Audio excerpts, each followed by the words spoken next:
Yeah, because I described my experience down the queue. I said I quite enjoyed it. And then someone pointed out to me, Michelle, you're referring to someone that's died. I'm not sure you should be saying that you've enjoyed it.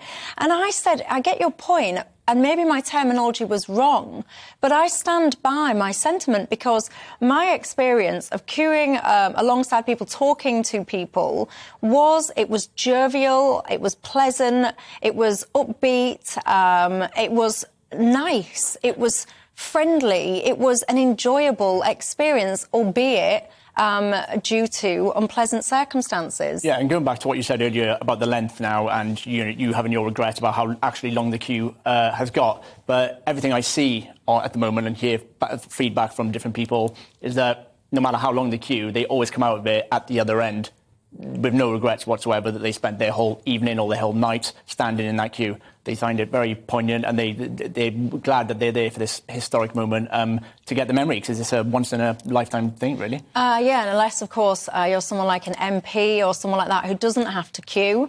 What do you make to that? You've been advising people formerly, MPs, etc.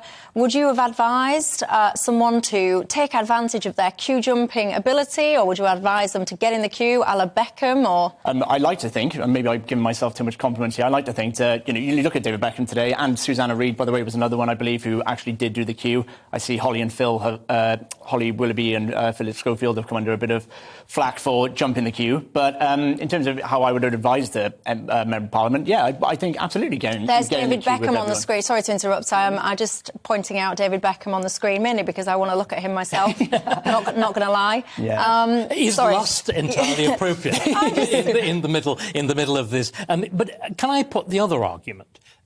When the Prince of Wales gave his first speech on becoming king, he emphasised one thing absolutely fundamentally that you, Jack, will know about. This is a parliamentary monarchy. Members of Parliament have a wholly special part in this. You're presenting this as simply personal queue jumping. They are there as the representatives of the whole realm. And I think I take Jack's PR point.